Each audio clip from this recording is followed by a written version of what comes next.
right now. Cory's going to talk about branding, which if you've seen PostHog's hedgehog everywhere, you know they figured something out. So he's the mastermind behind the design of PostHog.com and their new landing page. And we're lucky to have him and his family here in Cancun. So please give him a warm welcome.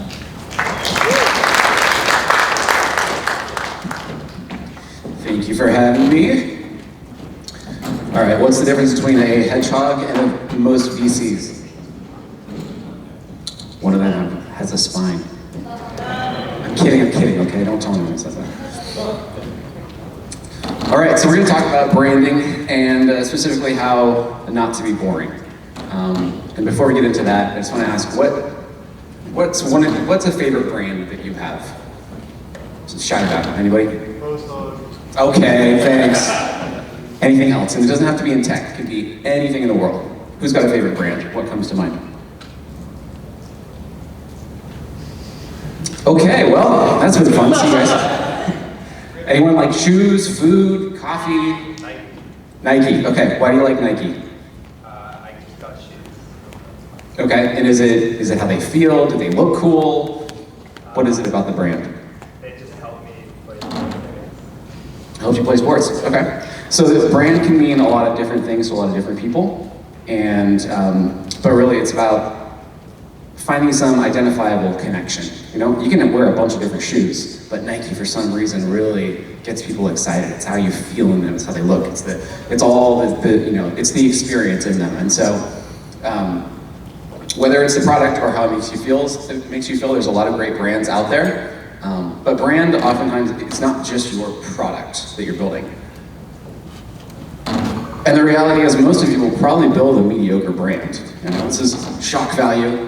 And I'll unpack this for a little bit, but unless it's very intentional, there's a lot of stuff that we can overlook.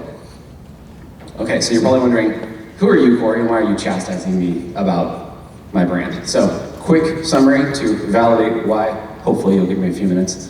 I joined PostHog in 2021 as the lead designer, fully expecting to work on the product, and instead I've spent most of the past 5.5 years just working on the website and the copy and the messaging and the positioning and just redesigning a bunch of stuff because things change over time. You know, within a month at a startup, you might completely pivot, and so having someone focusing on making sure that you're effectively communicating the message is super important.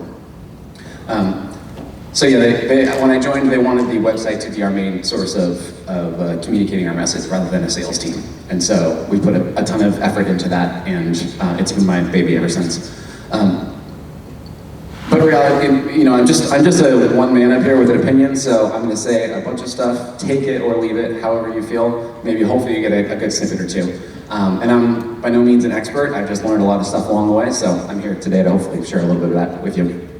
By the way, my family is here. They're back in the corner. If any of you have kids around their age, 5 and 3, you will find them out on the water slide later, as soon as I'm done here until probably Wednesday morning when we leave. So, very appreciative for their personal sacrifice in letting me work so hard. It's been fun to have them along for the ride. Okay, so if you're not familiar with PostHog, we build dev tools, bunch of stuff, analytics, session recording, feature flags, the whole suite, and a lot of the stuff's now available through our MCP, so you can just use it in your existing code editor, which is really cool, and it can just instrument everything you need around whatever you're building, and so you have full analysis. And the cool part now is we're moving into the ability to actually write code with all this context. So we've got a lot of customer data, and we can help you write better code based on how people are actually using your product, and not just by an LLM looking at your code base. And this isn't where our brand started. We've been growing over the past few years. By the way, if you haven't checked out the feed pics, you can look at that later. Why did we make an operating system for a website? Really going into the multi-product space, there's a ton of content and information. I know when I'm integrating a product, I'll be looking at docs and I'll open up a new tab and another tab and another tab, and pretty soon I can't remember what content was in what tab. So one of the ideas with this was, if I can give you a way to be able to put multiple things next to each other within a window so you can kind of reference and move between them. So it wasn't just for novelty's sake. I think we've all seen portfolio websites that are, an operating system and they're really half-baked, and you click minimize, or you try to drag it, it doesn't work. And so more and more as I got into building this, it's like we really have to nail this, otherwise people are gonna think it's really dumb. So really put in a lot of extra work just to kind of nail the details, and it really catapulted us a lot further than, we had a cool brand before, but this really just took us to an entirely different level. And when we launched the site, I think it was, I meant it to be a soft launch. This is not one of those things you can really A/B test, because as soon as somebody sees it, they're gonna wanna share it, and if somebody else doesn't see this version, then it's very confusing. So this is one of those opinionated, this may go really badly, but it was worth a shot, and I'm thankful to have co-founders who are willing to let me take a shot and do something weird and crazy and ridiculous. And that's a lot of what we've done over the years, is just very quirky things. And it's really, it's a reflection of who we are as people behind the brand and the people working at PostHog. Is we're all a little weird, quirky, nerdy, unique, and so we try to own that and relate to our core audience, and it's worked out really well. So yeah, brands reflect the people behind them. We can all be authentic. I think we all, sometimes when we build a company website, we try to position ourselves in being very formal and put together because, we're selling to an enterprise. And when you're selling as a 2-person startup to a $1 billion company, you gotta sound like you know what you're talking about. But I think a lot of times that ends up coming across as inauthentic, so we'll unpack that a little bit in a few minutes. But another thing about us is we are very unpolished, at least I am. There's a lot of, if you've ever been on the PostHog website, there's a lot of little things that don't work, inconsistencies, this and that. And if this is why I don't work at a company like Vercel, where everything is perfect, or linear, perfect. These perfect brands, perfect execution. And our company operates differently because we have a ton of engineers who are all shipping stuff, and so it's impossible. If I were to bottleneck to shipping everything, we would ship a fraction of what we ship today. And so it's a little bit of a different process, but I've learned to be okay with it. And it's more about, if people are behind us and supporting our brand, they'll overlook the little things. As a designer, I'm more inclined to look at the border radius and the shadows and all the little details. But the reality is most people just don't care about this kind of stuff, So are you solving a problem? That's really the most important part. But I did an interview with a guy who has a design podcast, goes by Rit, and he asked the question, he says, I asked designers, where can I see a little bit of you in your work? And the funny part was he said, literally the entire website is you. Like after talking to you, I can see that, this is just a perfect reflection of who you are as a person, which is really cool because I put, a lot of blood and sweat too, not blood, a lot of sweat, maybe not a lot of tears, but a lot of late nights in building this experience. And so, and it's always improving every single day. Our website is constantly changing. It's not set it and forget it. I think that's one of the problems most people have with building a website, is you think it's something you can just, toss up there and set it and forget it. By the way, a little bit more context about me and why I'm weird and why you should just own this kind of stuff rather than trying to put up the big words and pretend you're something you're not. I started in Orange County, California. Anyone from Southern California in here? Oh, woo! I knew that. There's always some see people around. So I started, spent first 30-something years in Orange County, hit the road in an RV, traveled across the country, gave up RV life. Now I drive a golf cart instead of an actual car. I don't leave a 2-mile radius from my house. And most of my work happens either at the beach or by pools. And the reason is because this is life-giving to me. It helps me be creative. I think, a lot of people live a very conventional life. You go to school, you get saddled up with it, you rent an apartment, you do all the normal stuff, you do a 9-to-5. Obviously, not everyone here in this room, because you all have a completely different path. But for me, I found the thing that works for me. And I also got criticized for moving to Florida, by the way. I live in Tampa now. And my former boss said that Florida is heaven's waiting room, basically where a bunch of old people go to die. So it's like, okay, well, I'm gonna try and buck this trend. And But life's too short to do something that you don't want to do. So I don't know, that's just my little bit of encouragement. Find the thing that works for you and carve your own path. Okay, so brand is why PostHog exists. There's a lot of other companies that do similar things to us. In the analytics space where we started, there's Mixpanel, there's Heap, there's Amplitude. There's really no reason we should exist because we didn't do anything radically unique. We just had a little hook, which was initially it was self-hosted product analytics. That was a small little unique thing. Anyone could have done it. But we took that hook and we've listened and iterated along the way and found ways to continue to find what people need and continue to build in that direction. And what's worked for us really well is being a multi-product company more recently. By the way, anyone familiar with Full Story? I know a lot of people look at PostHog now and think, PostHog, session replay. It's actually kind of funny because a lot of younger founders just kind of think that we started, we created session replay. But there was this company that did it when I was early on in my career, and they didn't even create it. I think ClickTail was a company that actually created session replay. But it reminds me that we always have an opportunity to, once you get the mind share of people, then they're just going to listen to you, and you're going to be who they go to and who they think of as doing things. So even if you don't invent something from scratch, you can still become the thought leader and the company that people look up to based on how you own the story, essentially. So it's not about being the first, but once you have that distribution channel, you can kind of do anything with it. So brand is why we exist. We didn't invent product analytics, but people remembered us because of how we told a story. We weren't historically the most reliable. We've had downtime, scaling issues. I was the first designer at Heap Analytics back in 2014, and they went through the same thing. A ton of scaling issues. Half the challenge is building the product, the other half is scaling the product. But because of how we communicate, how we talk, people would vouch for us and give us the affordance of grace, and because we had a human connection with them. If you're just this faceless wall with a status page, it's very generic, people have a lot harder time connecting with who's behind it. And so for us, being so open and public and sharing has really played to our advantage. And similarly with bugs, we ship quickly, we don't have a QA team.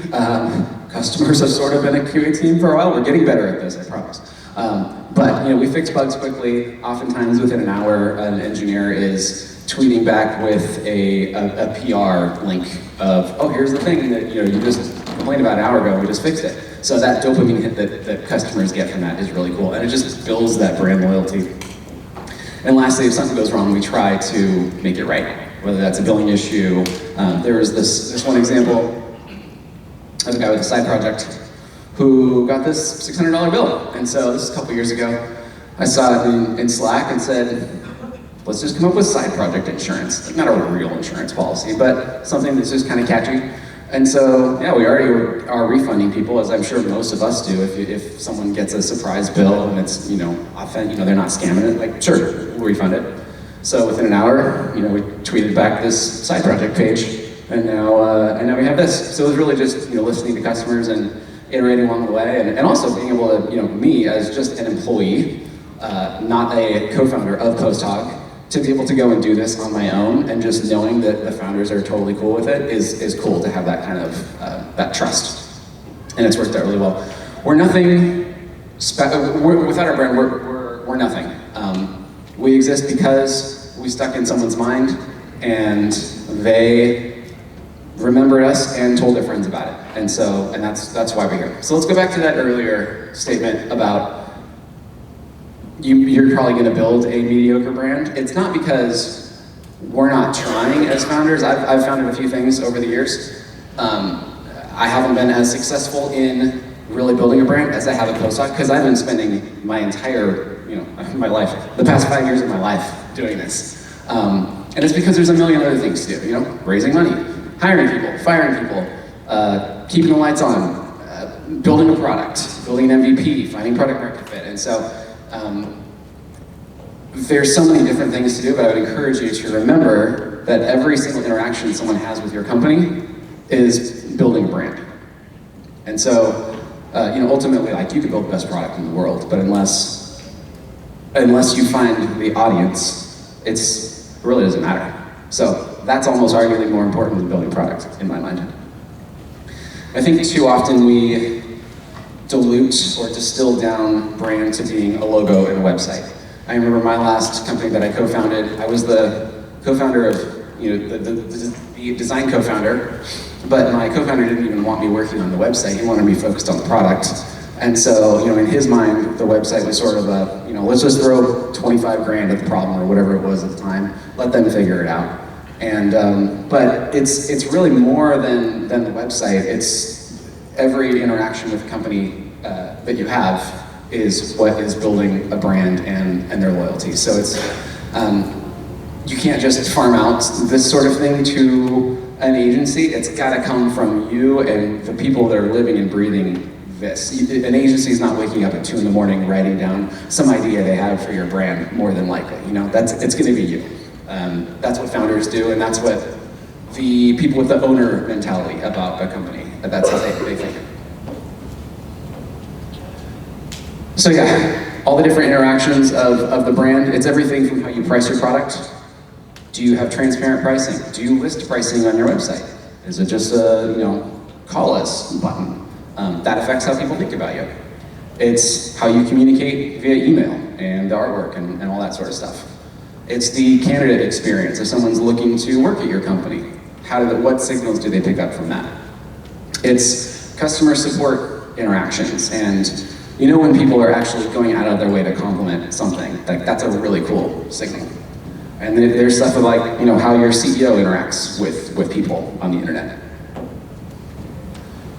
The reality is you're not competing with other companies as much as you're competing with people's time. You're competing with cat videos, you're competing with someone popping open their phone for literally 10 seconds, swiping through a few TikToks and putting it away and moving on to the next thing. And so, I was listening to, I think it was the design director at Anthropic or OpenAI, one of them, and he said, we're all competing for the same space. On your phone, you open it up and you've only got a limited number of spaces for apps on your phone. And that's all where that sort of mindset is where we need to be. Because attention is the resource that is the most scarce because we're all so busy. This is my to-do list. These are my open tabs on my MacBook Pro. These are all things that I have signified I am interested in looking more into, whether these were on Twitter or somewhere else. And then things just grow over time. And by the way, this is just my MacBook Pro. I've also got my Mac Studio at home with twice as many tabs. And I have my old work laptop that has a bunch of tabs open that I haven't wiped that machine yet because I still gotta go through those. The reality is I'm not gonna get through all these. But how do you go from being one of the tabs in the background to being the one in the focus? And I think that's where we all want to get, and it's important to remember that.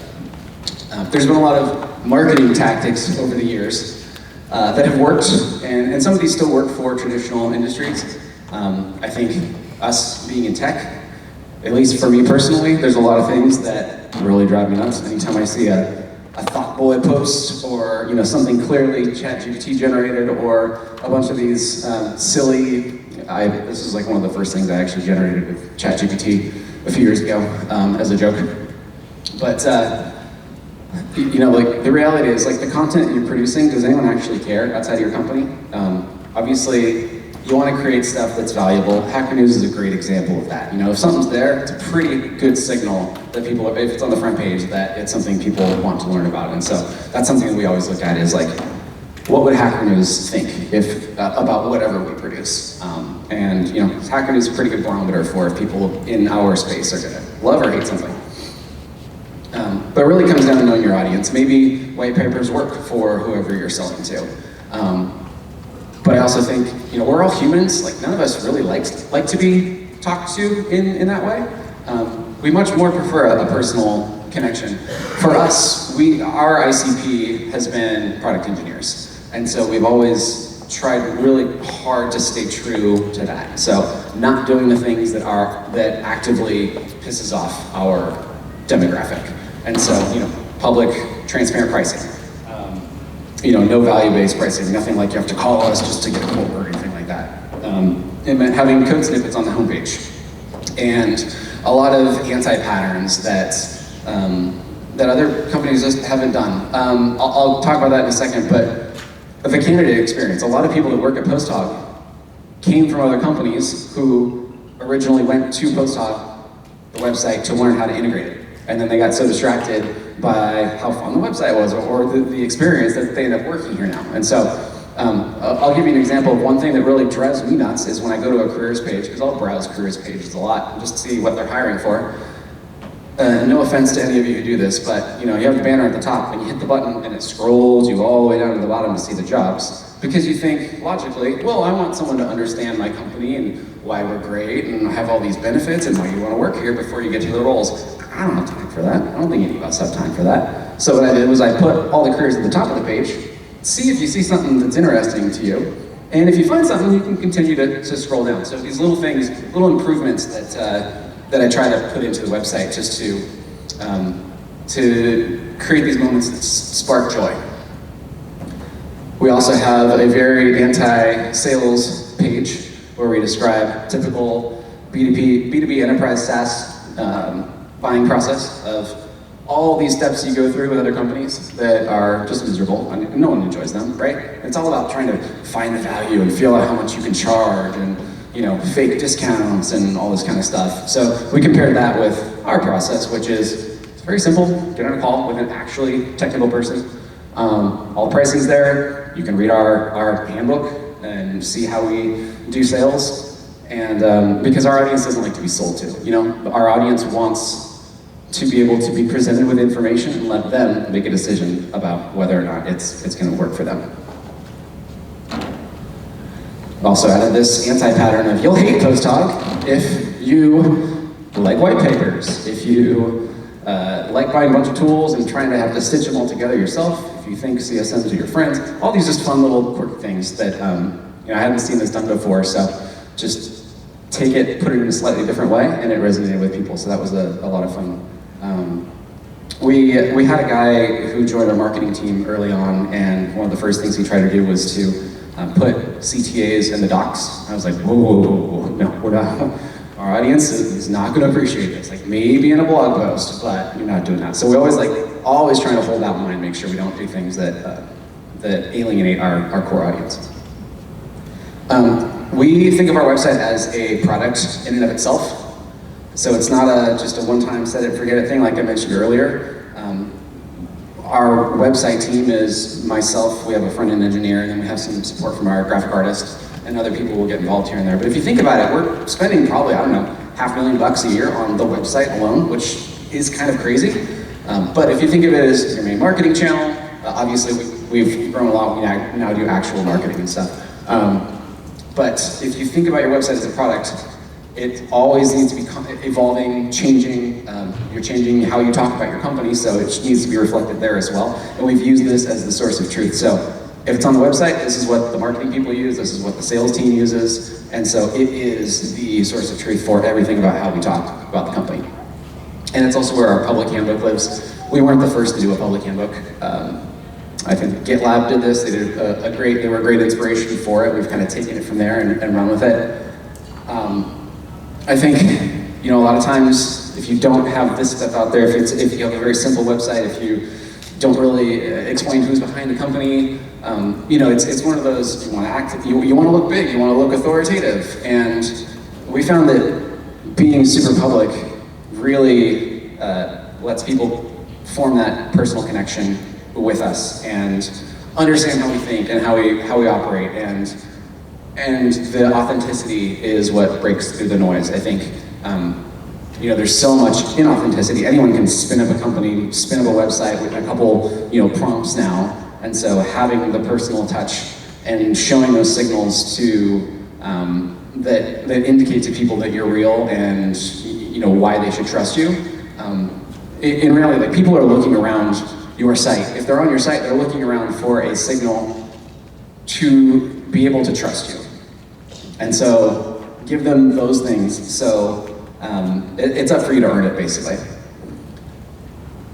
And another one is never stop iterating. PostHog website early on did not look like this.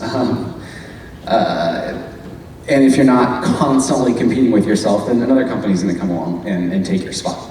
And so, we can't just be sitting back on our back feet. I called myself the chief logo officer for a while, or the chief pricing page officer for a while, because I think in 2024, like this is all just from 2024, we're just iterating on the pricing page alone. Pricing is hard, but it's one of those things where you gotta get it right, not just in the pricing of it, but how to communicate it. What are people looking for? So this was just iteration after iteration after iteration of all the pricing stuff that I had spent. By the way, multi-product companies are really hard. You go to like Amazon's pricing page for inspiration. That is not the inspiration, let me tell you. No offense. It's a complicated thing, but it takes a lot of work, and it's really beneficial to have some people to just focus on it. Like when I was a founder, there's no way I could have done this sort of stuff. So being able to just focus on one thing has been super valuable. Our website, our mascot started out as a hairy thumb. This was designed by our co-founder. Best logo we ever had. No. And then, slowly we evolved over time. And so, this was like the early version of the hedgehogs we had.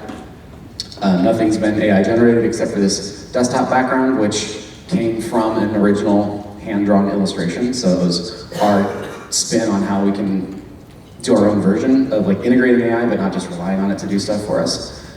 And then now we have this animated hedgehog that will come across your screen and close all your windows for you. So it's evolved over time, it's been fun.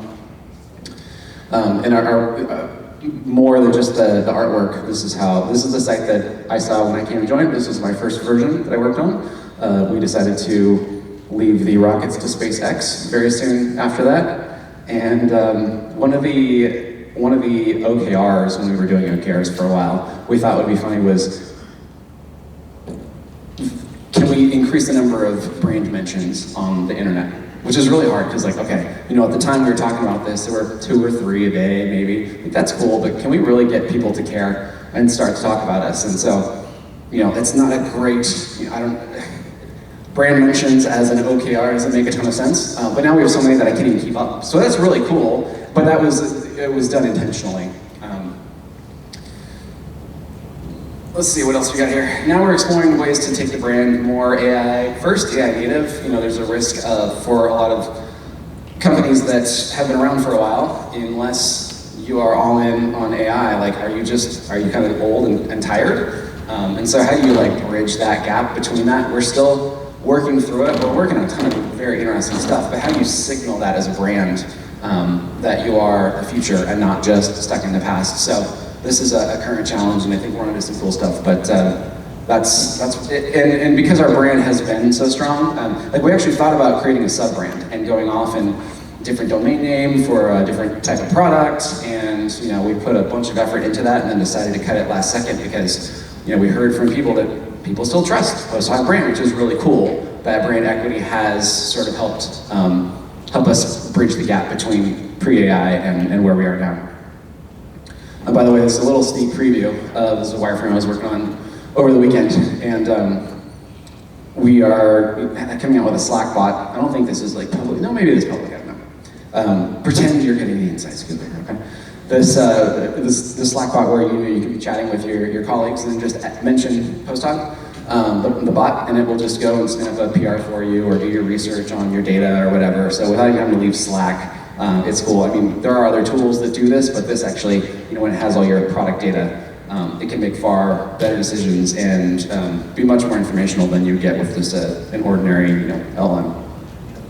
But a lot of, I spend a lot of time on the words, making sure things are crystal clear. Maybe this is just a concept, but we spend a lot of time on those words, and that brings me to a really important point, which is talk like a human. We talked a little bit about, using big words that don't mean anything, but I really don't like going to a website and seeing a bunch of fluff. I don't think any of us really do, especially for building for our ICP of product engineers. It's not, don't give me all this value-based messaging, just tell me what you do and let me decide for myself. And so again, like maybe this doesn't work in every industry, but it's worked for us. And I think just in general, people like to be spoken to like an actual human. Some examples from tangential competitors. 360 experience intelligence for an AI world. Okay, I don't know what that means. Better insights faster. Okay, why are they better? What are they better than? And what are they faster at? I don't know. By the way, I'm knocking on heat because I used to work there, so. And then Snowflake, unified data to drive innovation on a single platform. What does that actually mean? Versus, like we just try to keep things simple. Oh, by the way, yeah, this was an April Fool's prank one time of, turning our website into using a bunch of big words that don't actually mean anything, and then having this ChatGPT generated white paper, which you could also turn into a black paper if you wanted to, and just like we don't take ourselves too seriously. It's a lot of fun, and it's these little things that make the difference. It's the side project insurance PR that took me probably an hour when I had a million other things I should be doing, but you never know what little interactions people are going to remember, and then go tweet about. And then you have marketing people working for you that aren't even on your payroll when your audience becomes your marketing department. Oh yeah, I'm not a big fan of enterprise. And I think G2 is kind of silly when they give you like 4,000 badges, so I just decided to throw them all on a page. Ironically, I know, sorry if you really like G2 and really love your badges on your homepage, I'm sure they're great, but for us it hasn't been a focus. We're founder up and not enterprise sales, so I just had some fun with it. Maybe it's important for your demographic, but really, would you put a dating profile together with all these big words, or would you describe yourself simply?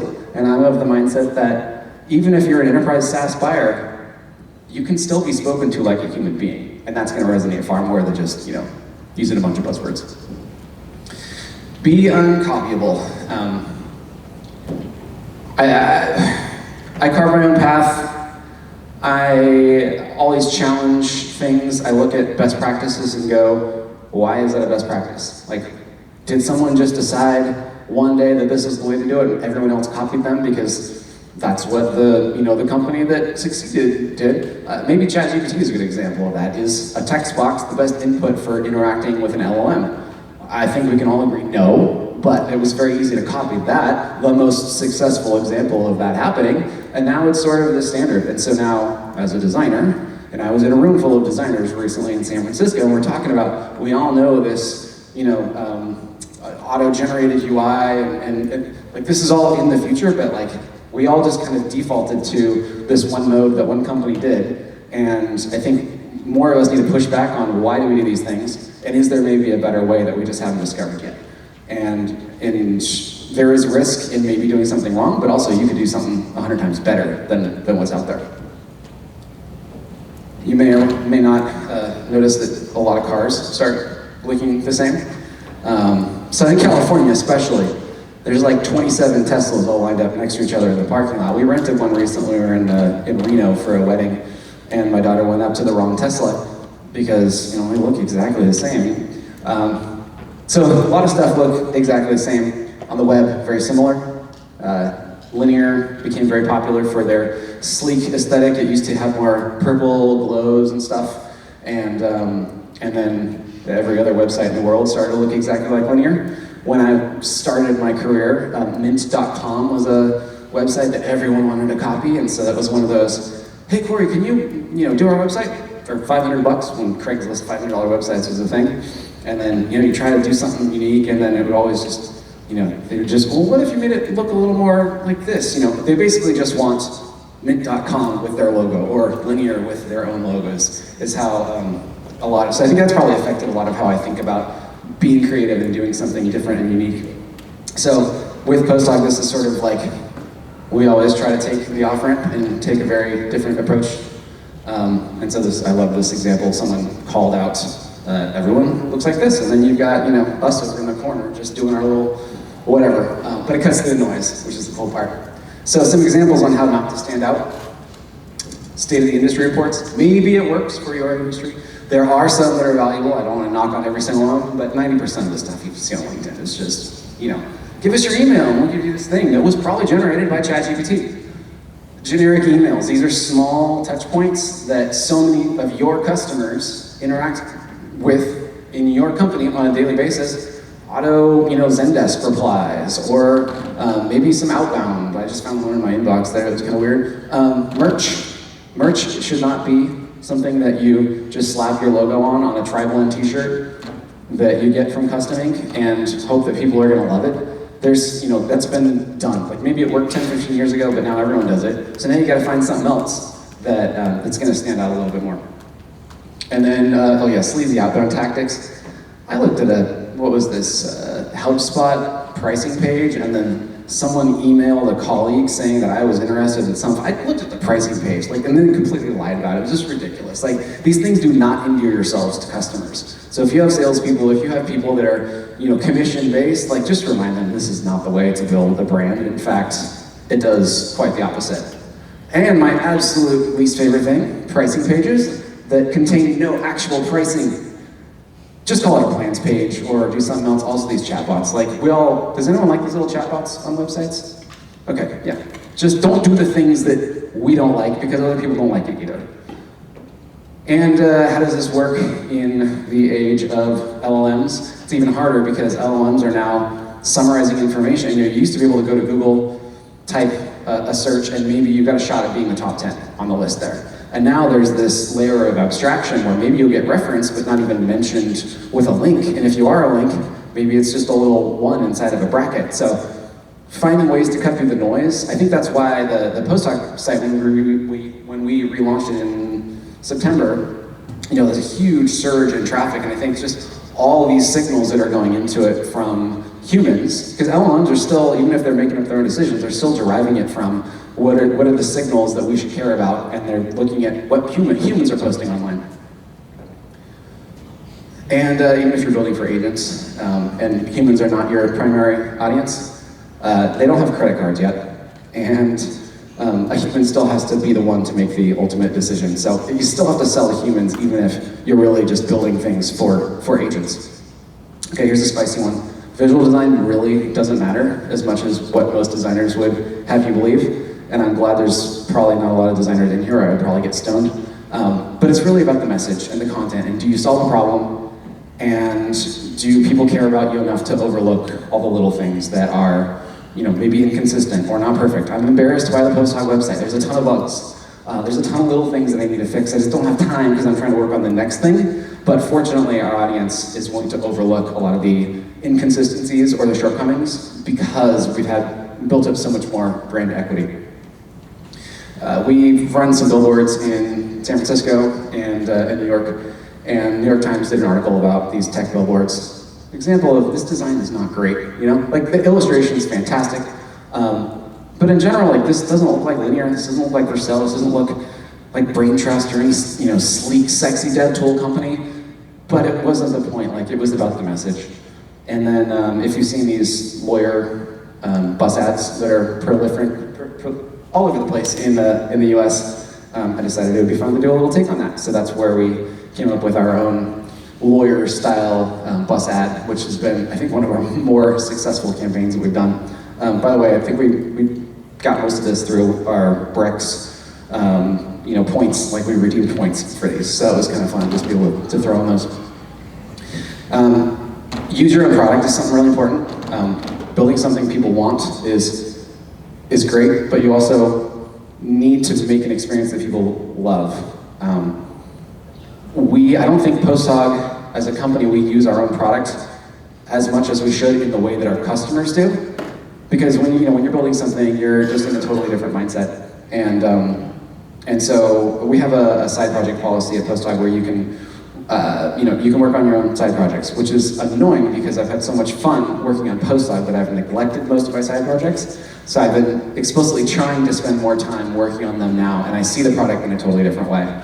And so, putting yourself in the same shoes as your user is so much more important, and also I would say even better than doing user interviews or something like that. Yes, you need to understand what they're saying, but you need to experience it for yourself and come up with those beliefs and hypotheses about how you can make it better, because you're the one thinking about it nights and weekends. Your customer's going to give you one piece of feedback. Maybe they're telling you one thing, but you should be thinking 10 steps further. Everyone's a brand ambassador, whether it's your support people, your salespeople, anyone from your company that you let talk about your company on social media. And also our customers are our brand ambassadors. And so we try to do things that facilitate that and to make them want to do that. So that's everything from giving out merch to discounts, credits, responding to GitHub issues really quickly, just getting them involved. We'll give $50 merch for a simple website PR for fixing a typo or something sometimes, maybe less now, but it's all these little experiences that really build people who love your brand. And you are your own brand as well, and so going back to me and my quirkiness and my weirdness, this is something that I'm spinning up right now for fun on the side is, I feel like I have a lot to share with the world. I spent most of my career being, feeling strong imposter syndrome, having worked at a bunch of different startups and never having, hit that, B evaluation at some point. And so, but the longer I'm in, doing what I do, the more I realize, we're all trying to figure this out. There's no specific playbook.